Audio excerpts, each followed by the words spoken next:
प्रश्न नंबर 6 कर रहे हैं। व्याख्या कीजिए कि 7 गुणा 11 गुणा 13 प्लस 13 और 7 गुणा 6 गुणा 5 गुणा 4 गुणा 3 गुणा 1 प्लस 5 भाज्य संख्याएं क्यों हैं। तो भाज्य संख्याओं के बारे में मैंने इस अध्याय की शुरुआत में बताया था कि भाज्य संख्याएं वह संख्याएं होती है जो स्वयं से विभाजित हो, एक से विभाजित हो और इसके अलावा भी उसके गुणनखंड होने चाहिए। तो ये पहली संख्या है 7 गुणा 11 गुणा 13 प्लस 13।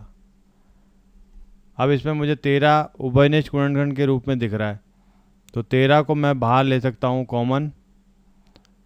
ये अंदर बन जाएगा 7 इंटू 11 प्लस 1। 13 बाहर ले लिया। अब इसको हम लिख सकते हैं 13 7 इंटू 11 हो गया 77 प्लस 1। फिर से इसको लिख सकते हैं 13 गुणा 77 प्लस 1 हो गया 78। अब ये संख्या स्वयं से विभाजित होगी, एक से भी होगी और ये 13 से भी होगी। ठीक है, तो हम कहेंगे कि यह संख्या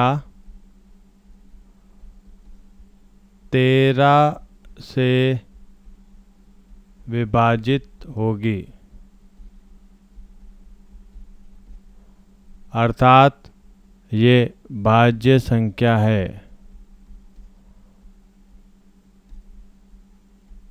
भाज्य संख्या है।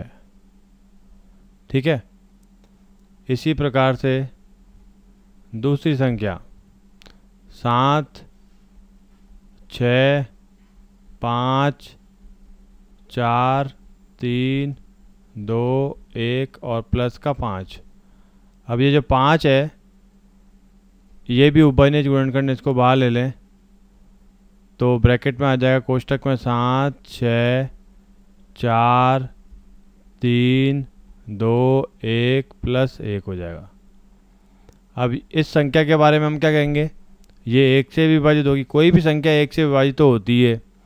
ठीक है, भाज्य संख्याओं के बारे में बात हो रही है और स्वयं से विभाजित होगी और 5 से विभाजित होती हुई संख्या दिख रही है, अर्थात यह संख्या 5 से विभाजित होगी।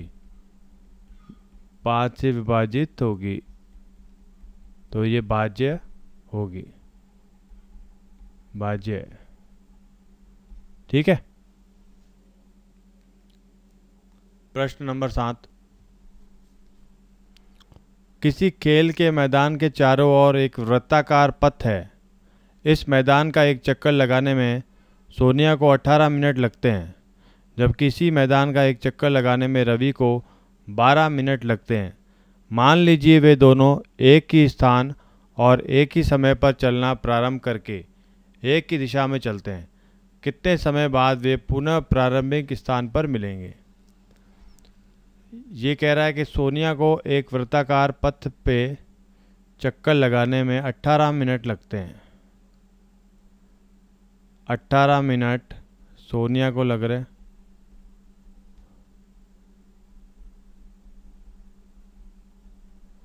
और 12 मिनट रवि को लग रहे हैं।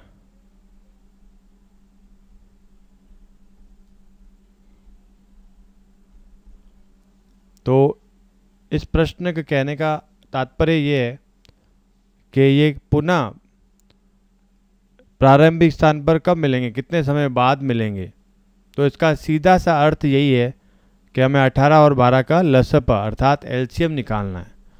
तो 18 तथा 12 का एलसीएम ज्ञात करने हेतु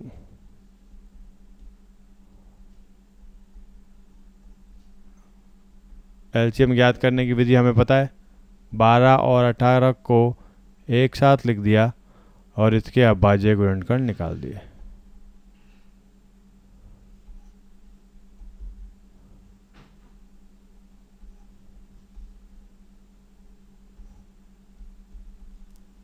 तो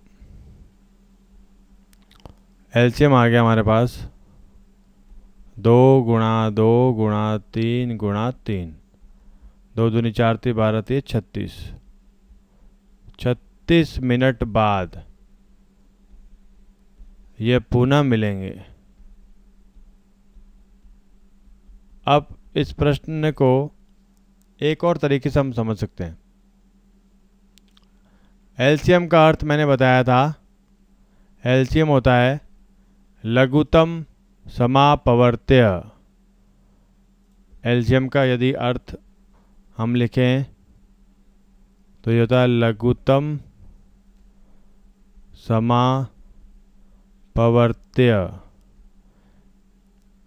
ऐसी संख्या जो छोटी से छोटी हो और इन दोनों संख्याओं से विभाजित होती हो, अर्थात 18 व 12 से विभाजित होने वाली छोटी से छोटी लघुत्तम का अर्थ क्या है?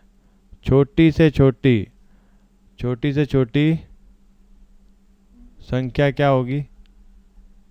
तो हम कहेंगे 12 दूना 24, 24 18 तो नहीं होता, 12 3 36, 18 दूना 36।